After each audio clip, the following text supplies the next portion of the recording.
الحمد لله نحمده ونستعينه ونستغفره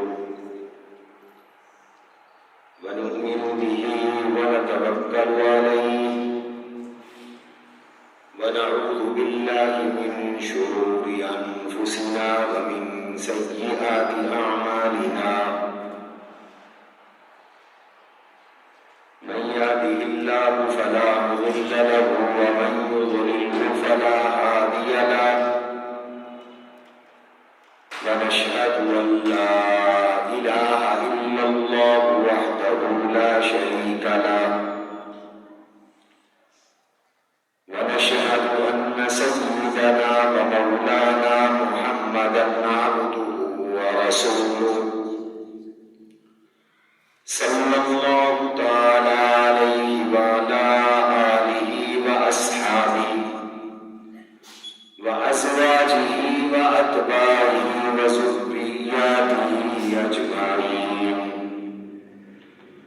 أما بعد فأعوذ بالله من الشيطان الرجيم بسم الله الرحمن الرحيم والذي أوحينا إليك من الكتاب هو الحق مصدقا لما بين يديه إن الله بعباده لخبير بصير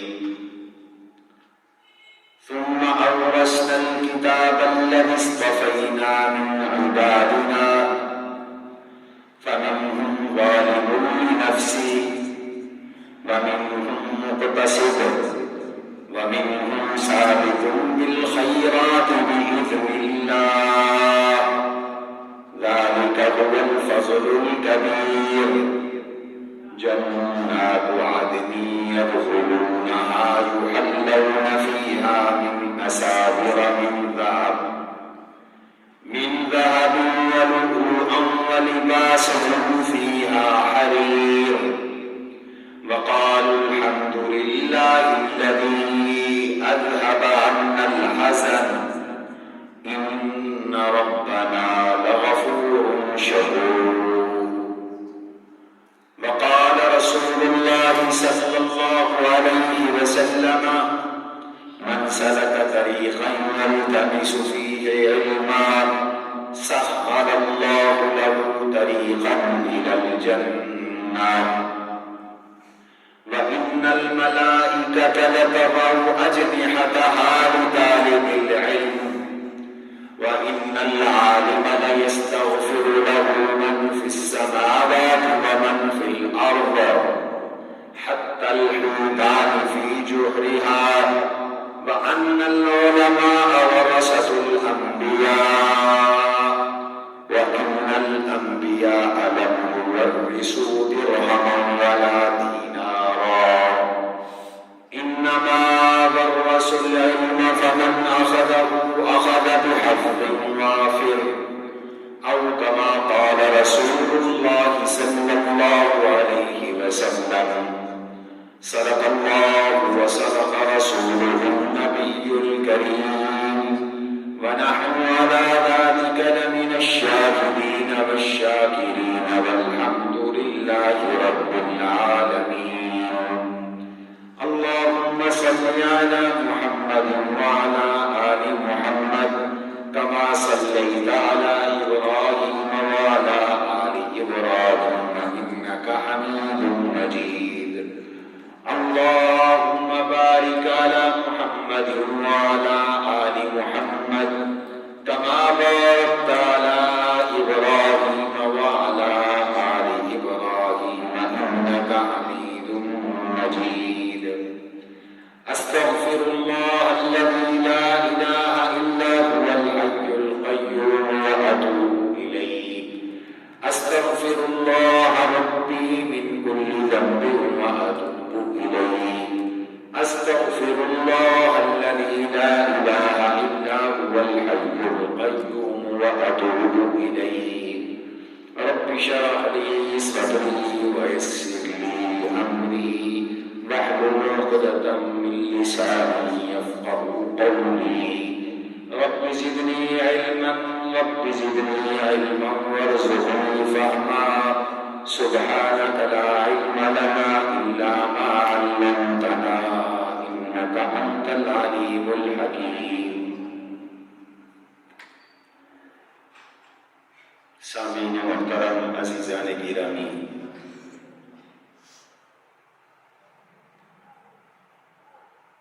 آپ حضرات کے سامنے سورہ فاطر کی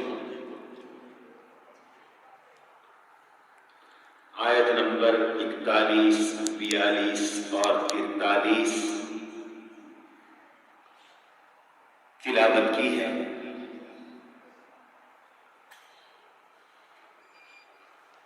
آج اس مجلس میں سورہ فاطر کی ان 3 آیات کی تفسیر قرآن کریم کی عظمت اور قرآن کریم کے وارثین علماء، طلباء کے مقام، مرتبے اور فضیلت کو بیان کرنا ہے.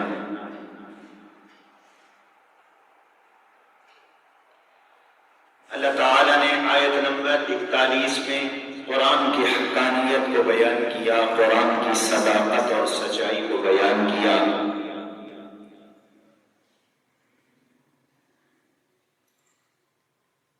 اور ارشاد فرمایا ہم نے اس قرآن کو بذریعہ وحی اتارا ہے. یہ کسی انسان کا کلام نہیں، کسی انسان کے خیالات نہیں، مخلوق کی بنائی ہوئی باتیں نہیں،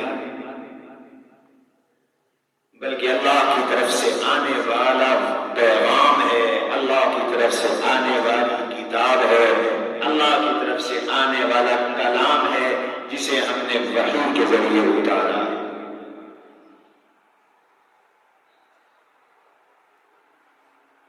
وحی اللہ کے اس پیغام کو کہتے ہیں جو تیز ترین ذریعے کے ساتھ اللہ کے نبی پہ اترتا ہے. وحی صرف نبیوں پہ اترتی ہے.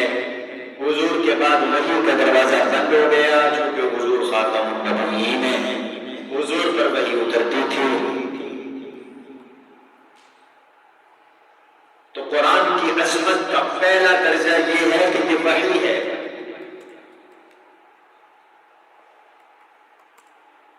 یہ وحی اللہ نے اتاری ہے، یہ وحی حضور پہ اتری ہے.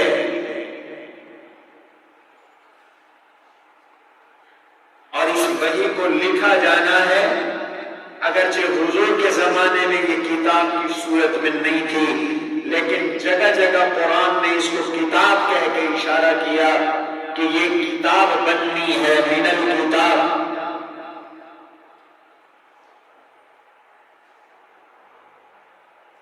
جو چیز بیان کی وَهُوَ الْحَقُّ، یہ سچی کتاب ہے، سچا کلام ہے، سچی وحی ہے، اللہ کا سچا پیغام ہے. اور 5ویں بات یہ ہے، اس کی صداقت اور سچائی کی سب سے بڑی دلیل یہ ہے مُصَدِّقٌ لِمَا بَيْنَ يَدَيْهِ مِنَ الْكِتَابِ. مُصَدِّقٌ لِمَا بَيْنَ يَدَيْهِ، یہ اپنے سے پہلی کتاب تورات کی تصدیق کرنے والی ہے. اس سے پہلے جو کتاب اللہ نے اتاری تورات اور انجیل، اس کتاب نے ان کی تکذیب تردید نہیں کی، ان کی تصدیق کی، ان کے مضامین کی تصدیق کی، اور ان کتابوں میں آنے والے اللہ کے پیغاموں کی تصدیق کی. اور بعینہ وہی اصول، عقائد جو ان کتابوں میں تھے اللہ نے قرآن میں اتارے. یہ ایسی عظمت والی کتاب، اور اس کی عظمت کا اندازہ اس سے لگاؤ کہ یہ اللہ کا کلام ہے، اللہ کی کتاب ہے، اللہ کی وحی ہے، اللہ کا پیغام ہے، اور جیسے وہ خود بے مثال ہے ویسے اس کی کتاب، اس کا کلام، اس کا پیغام اور اس کی وحی بھی بے مثال ہے۔ جیسے کوئی اللہ کا مقابلہ نہیں کر سکتا ایسے کوئی اللہ کی کتاب کا مقابلہ نہیں کر سکتا۔ جیسے اللہ سچے ہیں ایسے اللہ کی کتاب سچی ہے، جیسے اللہ خود حکیم ہے ایسے اللہ کی کتاب میں آگاہ ہے۔ اللہ اپنے بندوں کو دیکھ رہے ہیں، وہ حاضر بھی ہیں، وہ ناظر بھی ہیں۔ حاضر ناظر صرف اللہ کی ذات ہے۔ إِنَّهُ بِعِبَادِهِ لَخَبِيرٌ بَصِيرٌ، عالم الغیب بھی اللہ ہے، بصیر دیکھنے والے، ناظر اور حاضر بھی اللہ ہے۔ وہ جانتے ہیں کون اس قرآن کو پڑھتا ہے، کون نہیں پڑھتا، کون اس کے ساتھ دل لگاتا ہے، کون اس سے اعراض کرتا ہے، کون قرآن کریم کی پیروی کرتا ہے اور کون اس سے بھاگتا ہے، کون اسے مانتا ہے اور کون اسے جھٹلاتا ہے، اللہ کو سب پتہ ہے۔ کس کے دل میں قرآن کی عظمت ہے، کس کے دل میں قرآن کی حقارت ہے، کس کے دل میں قرآن کی صداقت ہے، کس کے دل میں قرآن کی تکذیب ہے، کون ہے جو اس قرآن کو سینے کے ساتھ لگاتا ہے اور اپنے دل میں بساتا ہے، اور کون ہے جو اس قرآن کو دیس نکالا دے کر انسانوں کے بنائے ہوئے قانونوں پہ چلتا ہے، نظاموں پہ چلتا ہے، اذن پہ چلتا ہے۔ کون ہے جو اس قرآن کو پیٹ کرتا ہے اور کون ہے جو اس قرآن پہ عمل کرتا ہے، اللہ کو پتا ہے۔ اللہ نے یہ تمہیں تحفہ دیا ہے قرآن،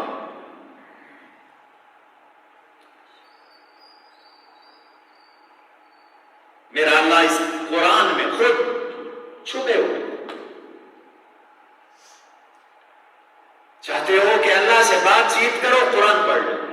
چاہتے ہو کہ رب کی عظمتوں کا مشاہدہ کرو، قرآن پڑھ لو۔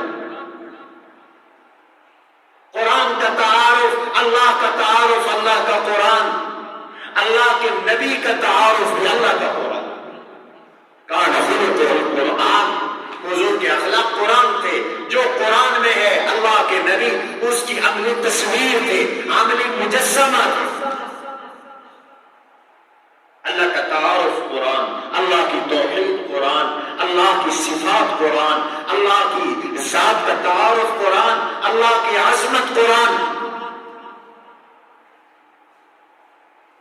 معجز کتاب، بے مثل کتاب، ایسی کتاب نہ کبھی آئی نہ آئے گی، نہ کوئی اس کتاب جیسی کتاب بنا سکتا ہے۔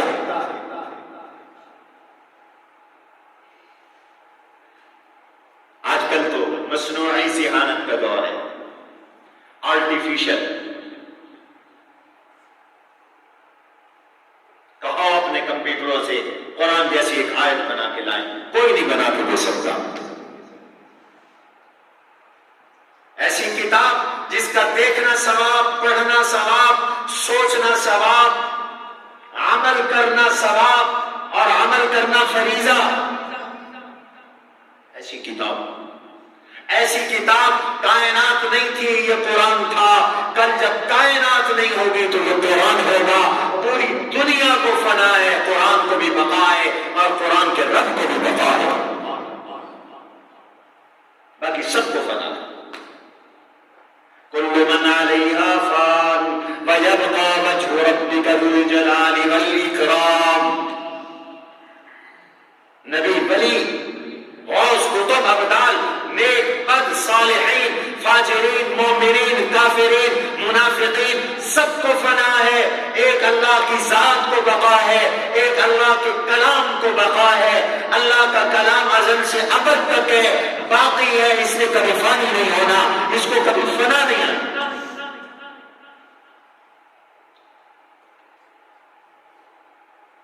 یہ ایسی مبارک کتاب ہے،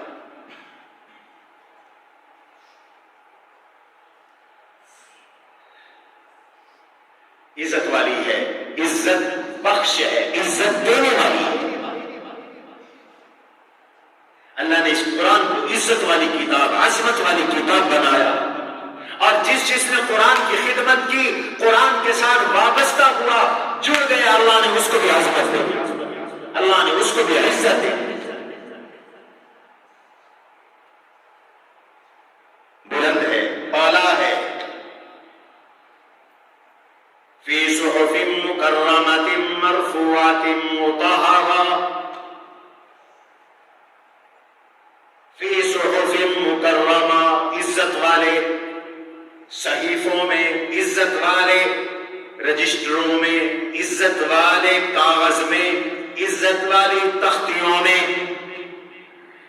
فی صحف مکرمہ مرفوعۃ مطہرہ،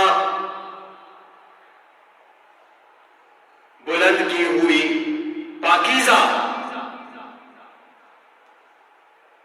خود بھی پاکیزہ، پاکیزگی بخشنے والی، خود بھی بلند، بلندی بخشنے والی، خود بھی عزت والی کتاب، عزت بخشنے والی،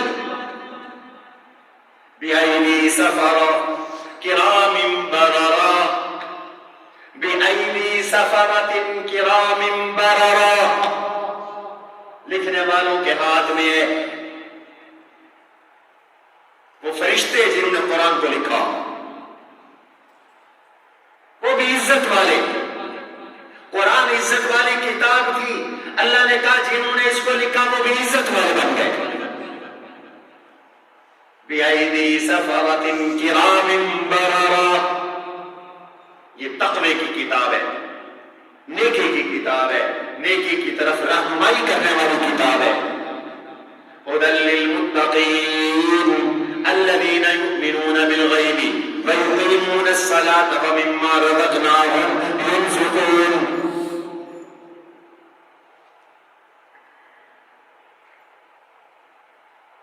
اور جس نے قرآن کو اپنایا وہ بھی نیک بن گیا، وہ بھی تقوی والا بن گیا، ساری اچھائیاں قرآن میں ہیں، اور جس نے قرآن کو اپنایا وہ اچھائیوں والا بن گیا۔ اس لیے میرے نبی نے فرمایا من قال به صدقہ، جس نے بات قرآن کے مطابق کی وہی سچا ہے۔ کہتے ہیں ایک بادشاہ نے قسم اٹھا لی تھی، بیٹی سے محبت تھی، بیٹیاں ہر کسی کو پیاری ہوتی ہیں، اس نے قسم اٹھائی تھی میں اپنی بیٹی کو رخصتی کے وقت دنیا کی سب سے قیمتی چیز دوں گا، اللہ کی قسم میں اپنی بیٹی کو رخصتی کے وقت دنیا کی سب سے قیمتی ترین چیز دوں گا۔ رخصتی کا وقت آ گیا، بچی جوان ہو گئی، شادی تیار ہے، یاد آیا اس زمانے کے لوگ قسم پوری کرتے تھے، آج کا زمانہ تھوڑی ہے کہ دن میں 50 جھوٹی قسمیں، قسم اٹھائی اور پرواہی کوئی نہیں، قسم توڑی جا رہی ہے۔ حضور علیہ الصلوۃ والسلام نے فرمایا اللہ کے ہاں اللہ کو سب سے زیادہ ناراض کرنے والی چیز قسم اٹھانا ہے، اور وہ بندہ اللہ کی نظر میں سب سے زیادہ ناپسندیدہ اور مبغوض ہے جو بات بات پہ قسم اٹھاتا ہے، جھوٹی قسمیں اٹھاتا ہے۔ حلاف مہین، قرآن نے کہا قسمیں اٹھانے والا ذلیل آدمی، مناع للخیر معتد اثیم عتل بعد ذلك ذنیم ان کان ذا مال وبنین۔ حضور کا ایک گستاخ تھا، دشمن تھا، مغیرہ، ولید بن مغیرہ، اس کے 18 بیٹے تھے، اللہ نے اس کی 10 برائیاں اور 10 قبائح کو قرآن میں بیان کیا، گنوائیں، 10 گندی عادتوں کا حامل ہے اور بھونکتا ہے میرے نبی کو، بک بک کرتا ہے حضور کو، اور ان میں اس بدبخت کی ایک گندی عادت یہ ہے حلافن، بات بات پہ قسم اٹھاتا ہے۔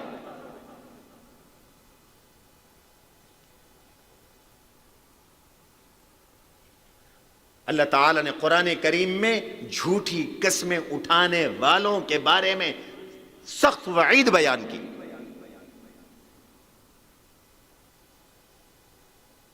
لوگوں کا مال ہتھیانے کے لیے قسمیں اٹھاتا ہے، جھوٹی قسمیں اٹھاتا ہے. اس لیے حکم ہے بغیر ضرورت کے قسم نہ اٹھاؤ،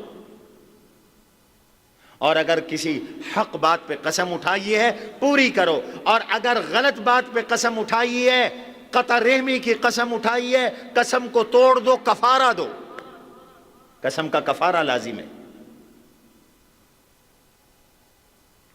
قرآن نے قسم کا کفارہ بھی ذکر کیا ہے.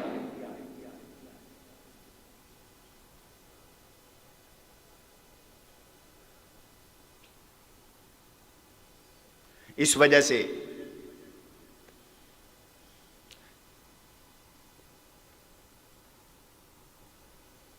قرآن عظمت والی کتاب ہے، عزت والی کتاب ہے، شان و شوکت والی کتاب ہے. اس قرآن کو مضبوطی سے تھامو. یہ حضور پہ اتری ہے، اور حضور سے بہتر کائنات میں، مخلوقات میں کوئی ہے نہیں. اور جو تحفہ اللہ نے اپنے نبی کو دیا قرآن کی شکل میں، اس سے بہتر کوئی تحفہ ہے ہی نہیں. بادشاہ نے قسم اٹھا لی تھی، بیٹی کو دنیا کی سب سے قیمتی چیز دوں گا رخصتی کے وقت. کیا دے؟ پریشانی لائق ہو گئی. ہیرا دوں، سونا دوں،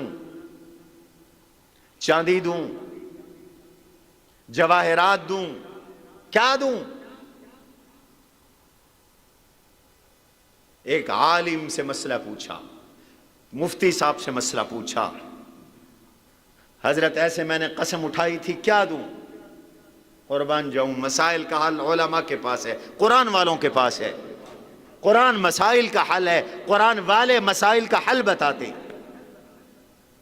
ارشاد فرمایا تم بیٹی کو قرآن دے دو، تم بیٹی کو قرآن دے دو. قرآن سے بڑھ کر کائنات میں کوئی چیز نہیں ہے.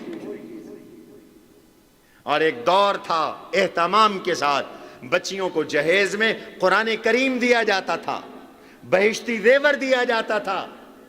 بچیوں کو جہیز کے اندر دینی کتابیں دی جاتی تھیں.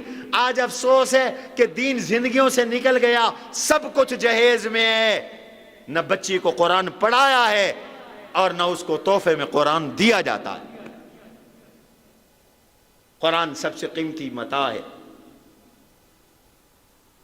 اس لیے اللہ نے عظمت قرآن کو بیان کیا.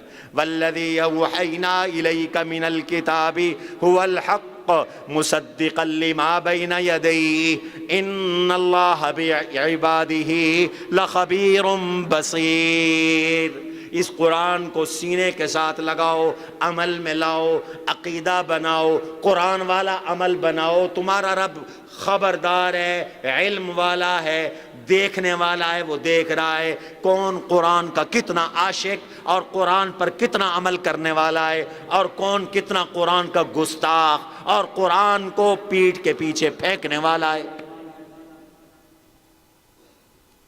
آج ہم نے قرآن کو پیٹھ کے پیچھے پھینک دیا.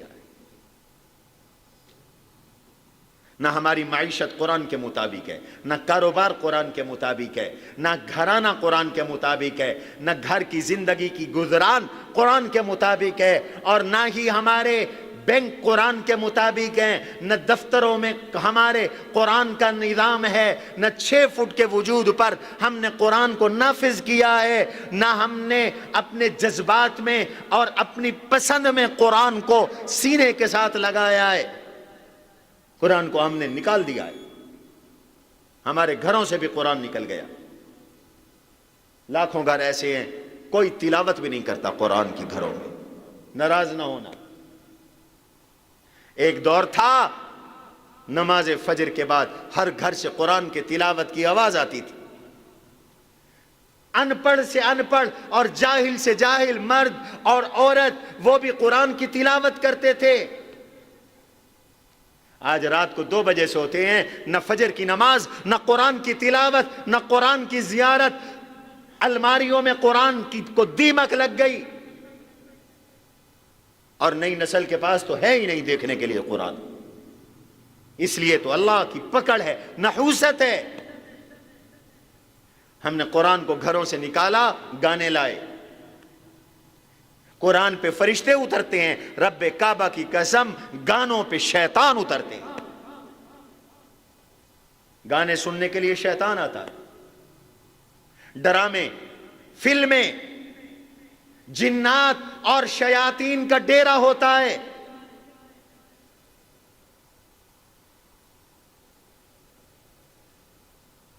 تنزل علی کل افاک اثیم، قرآن کہتا ہے شیطان ہر جھوٹے آدمی پر اترتا ہے، ہر گناہ گار پر اترتا ہے، ہر بدکار پر شیطان اترتا ہے.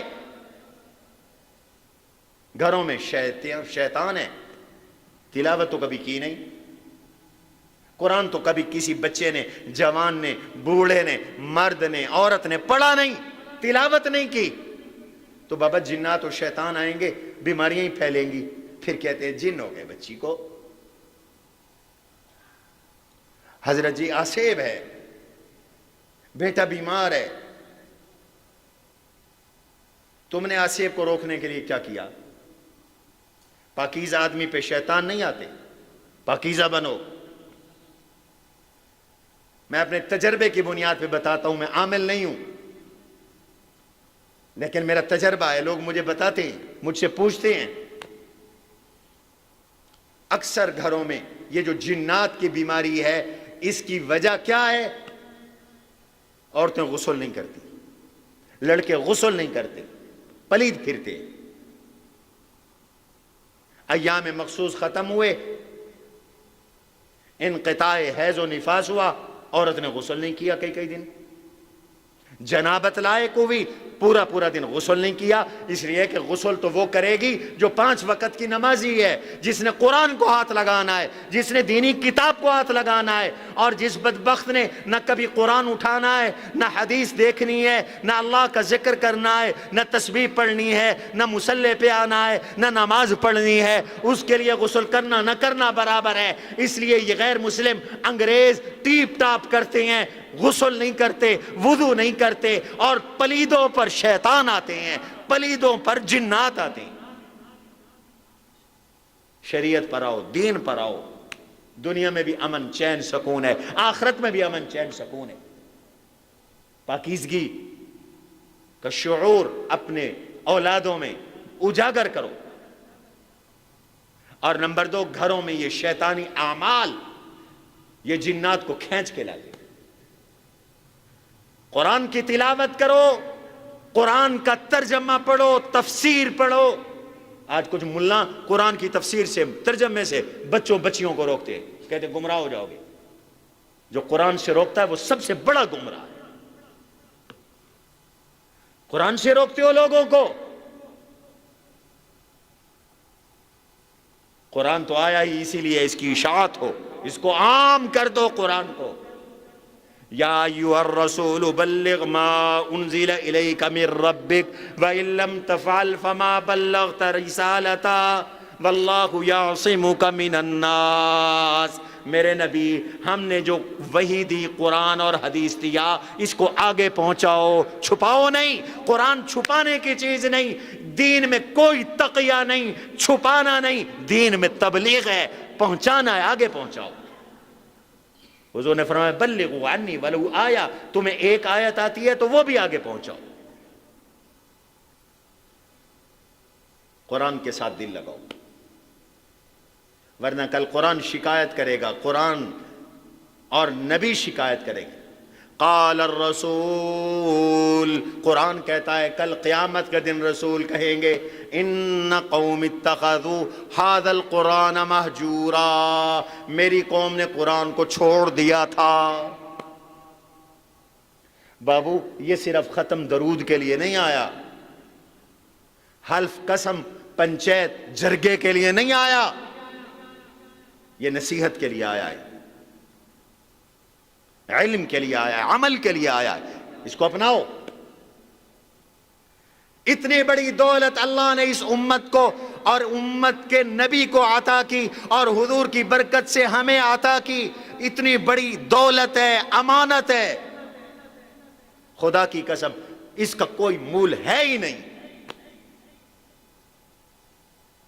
اور سنو، اللہ نے حضور کی برکت سے اس قرآن کا وارث اس امت کو بنا دیا، کہو سبحان اللہ۔ تم وارث ہو قرآن کے، یہ علماء قرآن کے وارث، یہ حفاظ قرآن کے وارث، یہ قراء قرآن کے وارث، یہ مفسرین قرآن کے وارث، یہ محدثین قرآن کے وارث، قرآن کے علوم پڑھانے والے قرآن کے وارث۔ یہ وراثت ہے، اور یہ وراثت کس نے ہمیں دی؟ سارے بولو، کس نے دی؟ اللہ نے۔ کس نے دی یہ وراثت؟ میں نہیں کہتا، قرآن کہتا ہے ثم اورثنا، سبحان اللہ، ثم اورثنا الكتاب الذي اصطفينا من عبادنا فمنهم ظالم لنفسه ومنهم مقتصد ومنهم سابق بالخيرات بإذن الله ذلك هو الفضل الكبير۔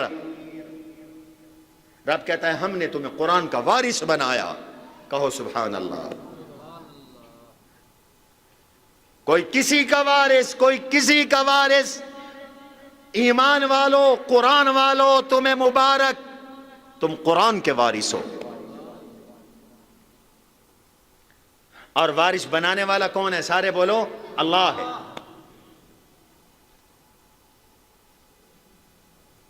اللہ یہ وراثت دے رہے ہیں تمہیں۔ اور تم جانتے ہو دنیا میں جتنی چیزیں بھی انسان کو ملتی ہیں ان میں سب سے مضبوط ملکیت وراثت میں ہے۔ سمجھے نہیں آپ میں کیا کہہ رہا ہوں؟ ایک زمین وہ ہے جو آپ نے خریدی ہے، ایک زمین وہ ہے جو کسی نے آپ کو گفٹ کی ہے، ایک زمین وہ ہے جو آپ کو وراثت میں ملی ہے۔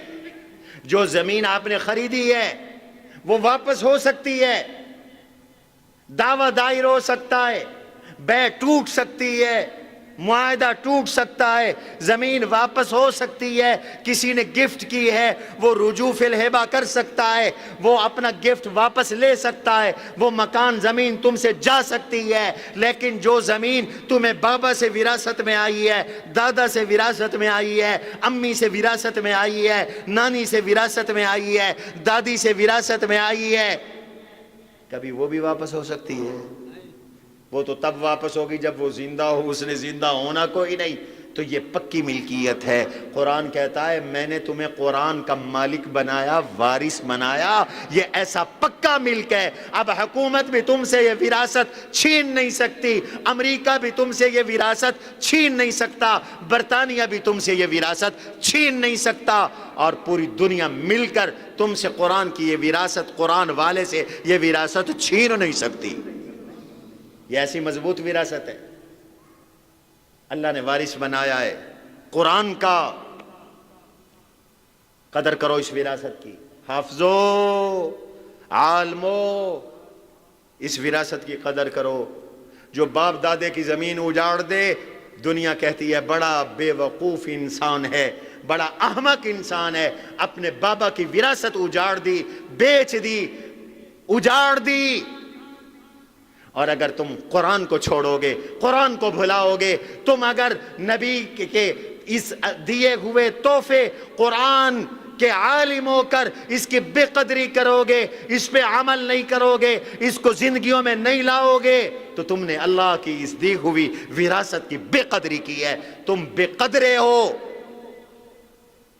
اللہ تم سے وراثت چھین سکتے ہیں اس لیے کہ اللہ تو زندہ ہے، اللہ تو زندہ ہے نا، انہیں کوئی موت نہیں آنی۔ تم قرآن کے وارث، قرآن والے قرآن کے وارث۔ ثم اورثنا الکتاب، ہم نے قرآن کا وارث بنایا۔ کن کو اللہ اپنے وارث بنایا؟ الذی اصطفینا من عبادنا۔ اس قرآن کو ہم ہر کسی کے ہاتھ میں نہیں تھماتے۔ واہ واہ واہ۔ بابا تم اپنا 10,000 20,000 کی رقم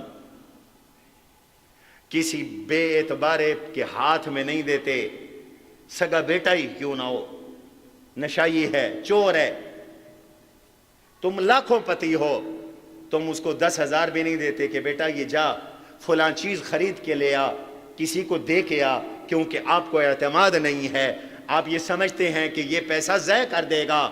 تو میرا رب اتنی قیمتی کتاب بھی ہر کسی کو نہیں دیتا، رب کہتا ہے اسی کو دیتا ہوں جس کو چنتا ہوں، کہو سبحان اللہ، اسی کو دیتا ہوں جس کو چنتا ہوں۔ ثم اورثنا الکتاب الذی اصطفینا، ہم نے قرآن کا وارث بنایا ان کو جن کو ہم نے چنا، من عبادنا، اپنے نیک بندوں سے، اپنے بندوں میں سے چن چن کر میں قرآن کا وارث بناتا ہوں، ہر کسی کو حافظ نہیں بناتا۔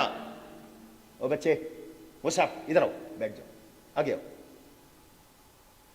میں ہر کسی کو قرآن کا حافظ نہیں بناتا، جس کو چنتا ہوں اسی کو بناتا ہوں، ہر کسی کو قرآن کا قاری نہیں بناتا، جس کو چنتا ہوں اسی کو بناتا ہوں، ہر کسی کو قرآن کا عالم نہیں بناتا، اسی کو بناتا ہوں جس کو چنتا ہوں۔ اس ملک کے اندر لاکھوں بچے موجود ہیں، لاکھوں، 21 کروڑ کی آبادی ہے، آدھی آبادی، آدھی کے لگ بھگ آبادی تو بچوں پر مشتمل ہے، بلکہ آدھی سے بھی زیادہ ہے۔ 21 کروڑ میں سے 11 کروڑ بچے ہوں گے، تو 11 کروڑ بچوں میں سے ہر سال میرا رب 1,00,000 سوا لاکھ بچے چنتا ہے، ان کو قرآن کا حافظ اور قاری بناتا ہے، کہو سبحان اللہ۔ 20-30 ہزار جوان چنتا ہے، انہیں قرآن کا عالم بناتا ہے، یہ وہ بندے ہیں اللہ کے جو چنے ہوئے ہیں، ان کو معمولی نہ سمجھو۔ بچوں تم نے حفظ مکمل کیا، خوش ہو جاؤ، تم چنے ہوئے ہو۔ لوگوں تمہارے بچوں نے حفظ کیا تو تمہیں مبارک ہو، تمہارا بچہ چنا گیا۔ اور چننے والا کون ہے؟ بلند آواز سے بولو، کون ہے چننے والا؟ ثم اورثنا الکتاب الذی اصطفینا، قرآن کہہ رہا ہے سورہ فاطر آیت نمبر 42، ثم اورثنا الکتاب الذی اصطفینا، ہم نے وارث بنایا قرآن کا اپنے بندوں میں سے چنے ہوئوں کو، جن کو چنا ہے ان کو وارث بنایا ہے۔ ایسی وراثت ہے ٹوٹ نہیں سکتی، کوئی ان سے چھین نہیں سکتا، وہ خود واپس لے لے تو اس کی مرضی۔ کتنے حافظ بنتے ہیں گمراہ ہو جاتے ہیں، قرآن بھول جاتا ہے، اللہ ان سے چھین لیتے ہیں۔ ڈرتے رہو، توبہ کرتے رہو، قرآن پڑھتے رہو، قرآن پڑھاتے رہو، قرآن کا عالم بن کر اس کو آگے پہنچاتے رہو۔ وہ ناراض ہو گیا تو یہ وراثت چھین بھی سکتا ہے، وہ یہ نعمت چھین بھی سکتا ہے، اور وہ محروم ہے جس کو اللہ قرآن دے کے واپس لے۔ اور وہ سب سے خوش قسمت آدمی ہے جو قرآن سیکھ رہا ہے، سکھا رہا ہے۔ خیرکم من تعلم القرآن وعلمہ، تم میں سب سے بہترین وہ ہے جو قرآن سیکھے، قرآن سکھائے۔ یہ حدیث حضرت عثمان نے روایت کی۔ حضرت عثمان سے روایت کرنے والے ایک محدث غالباً ابان ہیں، اور وہ کہتے ہیں ذالک الذی، یہی وہ حدیث تو ہے جس نے مجھے اس جگہ بٹھا دیا ہے۔ اور علماء کہتے ہیں 63 سال انہوں نے قرآن کی خدمت کی، قرآن پڑھایا، 63 سال۔ پیارو، قرآن بڑی وراثت ہے، ہر کسی کو نہیں ملتا، چنے ہوئوں کو ملتا ہے، جن کو وہ چنتا ہے ان کو ملتا ہے، وہ وارث بناتا ہے۔ اور جو قرآن کے وارث ہیں وہ کون ہے؟ اس امت کے لوگ ہیں، اور ان کا مقام کیا ہے؟ 3 کیٹیگری ہیں۔ وارثین قرآن، وارثین کتاب کی 3 درجے ہیں۔ کتنے درجے ہیں؟ اونچا بولو، 3 درجے اس آیت میں بتایا۔ منہم ظالم لنفسہ، کچھ میری طرح کے گناہگار، ظالم اپنے اوپر ظلم کرنے والے۔ اپنے اوپر ظلم کرنے والا کون ہوتا ہے؟ جو گناہ کرنے والا ہے۔ گناہگار اپنے اوپر ظلم کرتا ہے۔ کچھ گناہگار ہیں، کبھی نیکی کر لی، کبھی گناہ ہو گیا، کبھی فرض چھوٹ گیا، کبھی حرام کر بیٹھے۔ منہم ظالم لنفسہ، تین درجے ادنا سے اعلیٰ کی طرف ترقی ہے اللہ نے بیان کی ہے۔ جن کو قرآن ملا ان میں کچھ گناہگار بھی ہیں، ان ایمان تو ہے، نمازی بھی ہیں، روزے دار بھی ہیں، کبھی کبھی کوتاہی بھی ہو جاتی ہے، گناہ سے بچتے ہیں، کبھی کبھی گناہ کر بیٹھتے ہیں۔ وَمِنْهُمْ مُقْتَصِدٌ، کچھ درمیانے ہیں۔ یہ کون ہیں؟ یہ وہ ہیں مسلمان جو قرآن والے ہیں لیکن مستحبات نوافل زیادہ ادا نہیں کر سکتے، فرائض کی پابندی کرتے ہیں، گناہوں اور حرام سے بچتے ہیں، کبیرہ گناہوں سے بچتے ہیں، یہ مقتصد ہیں۔ وَمِنْهُمْ سَابِقٌ بِالْخَيْرَاتِ بِإِذْنِ اللَّهِ، تیسرا درجہ ہے جو نیکیوں میں بہت اونچے ہیں، بہت آگے ہیں، فرائض پورے ہیں، مستحبات پہ عمل کرتے ہیں، کبیرہ گناہوں سے بھی بچتے ہیں، صغیرہ گناہوں سے بھی بچتے ہیں، مکروہات بھی سر انجام نہیں دیتے، مکروہ عمل بھی نہیں کرتے۔ صحابہ یہ کون ہے؟ مفسرین نے لکھا یہ تو صحابہ کی جماعت ہے۔ صحابہ تو صحابہ ہے نا۔ وَمِنْهُمْ سَابِقٌ بِالْخَيْرَاتِ بِإِذْنِ اللَّهِ، قرآن کے سب سے پہلے وارث صحابہ، اور یہ صحابہ تو ایسے قرآن کے وارث ہیں، یہ تو آگے ہی آگے ہیں، یہ تو آگے ہی آگے ہیں، ان کا تو مقابلہ ہی کوئی نہیں۔ ان کے بارے میں حدیث میں آیا کہ جو قرآن کے وارث سابقٌ بالخیرات ہیں، آگے ہی آگے ہیں، گناہ سے بچنے والے، کبھی کبیرہ گناہ نہیں کرتے، فرائض اور مستحبات کی بھی پابندی کرتے ہیں۔ فرمایا یہ تو آگے ہی آگے ہیں، جنت میں بھی آگے ہیں۔ اور جو درمیانی راستے پہ چلنے والے ہیں، مقتصد ہیں، درمیانی راہ پہ چلنے والے ہیں، میرے نبی نے فرمایا ان کی نجات ہوگی، ان کی نجات ہو جائے گی۔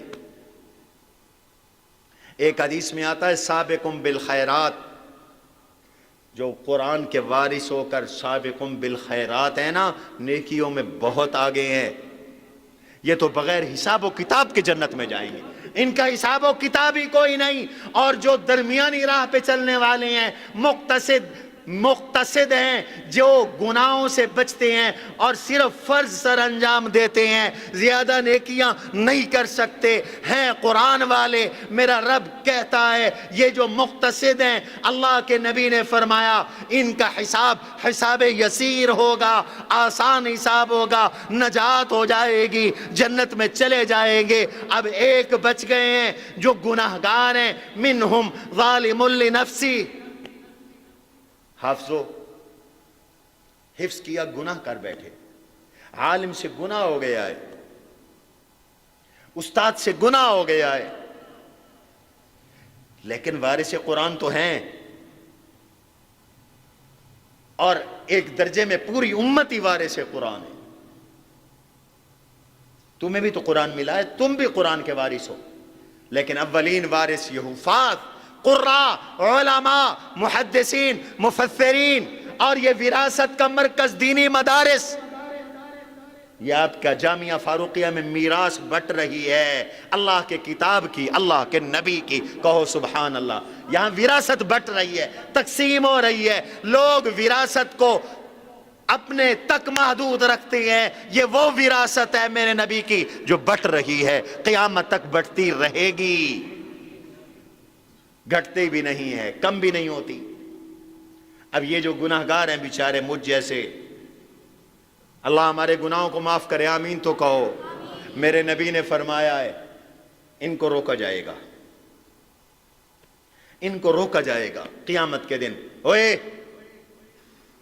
یہ گناہ کیا تھا تو نے، اوئے تو نے یہ فرض چھوڑا تھا، پھر اللہ کی رحمت متوجہ ہوگی کہ یہ میرے قرآن والے ہیں، میرے فرشتوں، میں نے ان کو بخش دیا، وہ بھی جنت میں چلے جائیں گے۔ کہو سبحان اللہ، وہ بھی جنت میں چلے جائیں گے۔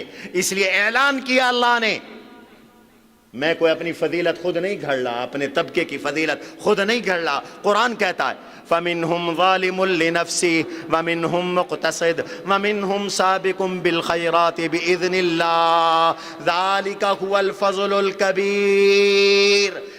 ان گناہگاروں کو بھی بخشش مل گئی، ان کی نجات ہے، ان کی مغفرت ہے۔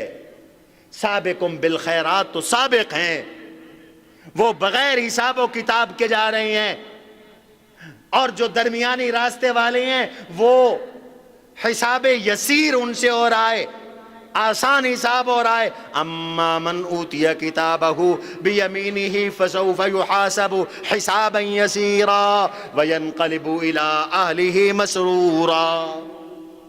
اور جو گناہگار ہے قرآن والا، گناہگار ہے، ان کی بخشش ہو جائے گی۔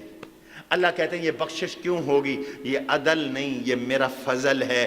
ذالک هو الفضل الکبیر، یہ اللہ کا بڑا فضل ہے، اللہ کا بڑا انعام ہے۔ جو قرآن فضل ہے ان کی بخشش ہے۔ اللہ فضل کیا ہے؟